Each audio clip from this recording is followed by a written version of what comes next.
ये कहानी है उन फैसलों की जिन्हें हम अक्सर कल पर टाल देते हैं, और उस कल की जो शायद कभी आता ही नहीं। आइए इस कहानी के जरिए समझते हैं कि कल करेंगे की सोच की क्या कीमत चुकानी पड़ सकती है। और पूरी कहानी का जो निचोड़ है ना, वो बस एक सवाल में छिपा है। क्या सही वक्त का इंतजार करना सच में सही है? ये एक ऐसा सवाल है जो पूरी कहानी के दौरान हमारे जहन में गूंजता रहेगा। तो कहानी शुरू होती है उन दिनों से जब हम जवान होते हैं। भविष्य एकदम रोशन लगता है ना, और ऐसा लगता है कि हर काम के लिए हमारे पास ढेरों कल हैं। अब जरा इस पर नजर डालिए।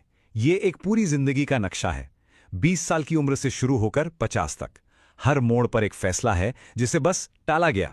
तो सीन है कॉलेज के गेट का।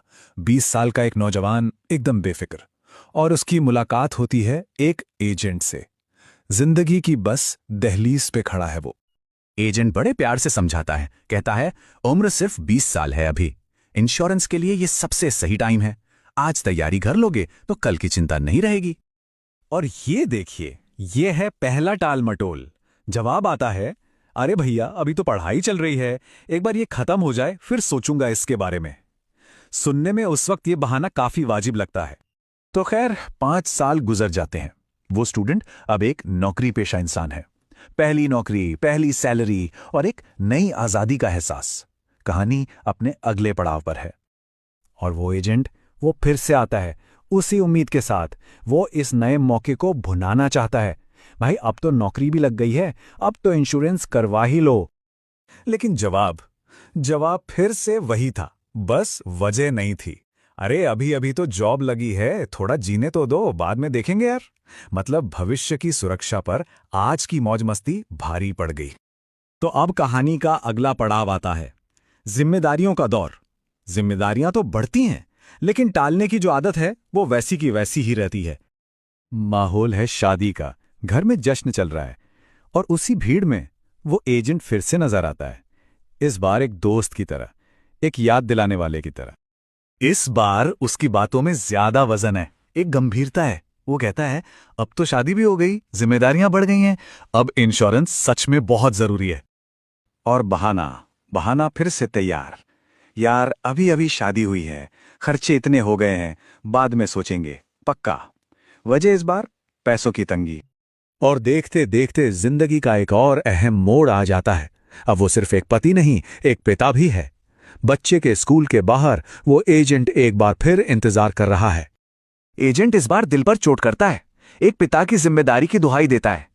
भाई साहब, बच्चे का भविष्य भी तो देखना है, चलिए एक पॉलिसी करवा ही लीजिए। लेकिन जवाब आप जानते हैं, जवाब फिर से वही था, स्कूल की फीस ही इतनी ज्यादा है, थोड़ा टाइम दो भाई, बाद में देखते हैं। एक बार फिर आज की जरूरतें कल की सुरक्षा से ज्यादा जरूरी हो गईं। और बस यहीं से कहानी पूरी तरह पलट जाती है। बाद में और कल का जो खेल चल रहा था वो अब खत्म हो गया है। अब हकीकत सामने खड़ी है। अब तस्वीर बिल्कुल अलग है।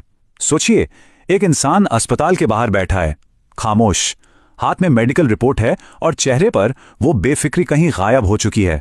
चिंता की गहरी लकीरें हैं। एजेंट वो इस बार भी आता है, लेकिन अब उसकी आवाज में वो जोर नहीं है, बस एक हमदर्दी है, एक चिंता है। वो धीरे से पूछता है, कैसे हैं? अब तो इंश्योरेंस करा लेना चाहिए। और जवाब में सालों का पछतावा है। एक थकी हुई, हारी हुई आवाज में वो कहता है, अब क्या, अब तो हेल्थ की प्रॉब्लम आ गई, कोई भी कंपनी अब पॉलिसी नहीं देगी। जिस सही वक्त का वो इंतजार कर रहा था वो जा चुका था। तो कहानी अपने आखिरी हिस्से में पहुंचती है, जहां सबक मिलता है, लेकिन शायद बहुत देर से। और यह है आखिरी सीन। एक खाली घर, दीवार पर एक तस्वीर टंगी है उसी इंसान की। एजेंट आखिरी बार आता है उस घर में, और चारों तरफ बस एक अजीब सी खामोशी है। एजेंट को बस एक ही बात याद आती है, वो कैसे हर बार कहता था अभी नहीं, और वक्त बस रेत की तरह हाथ से फिसलता गया। और यही है वो सच जो शायद हम सब जानते हैं पर मानते नहीं, कि इंश्योरेंस कराने का सही वक्त आने वाला कल नहीं होता, वो आज होता है, अभी होता है। ये कहानी हमें एक सवाल के साथ छोड़ जाती है। हम सबकी जिंदगी में कुछ ना कुछ ऐसा होता है जिसे हम टालते रहते हैं, ये सोचकर कि एक सही वक्त आएगा। तो सोचने वाली बात यह है कि वो कौन सा सही वक्त है जिसका हम सब इंतजार कर रहे हैं।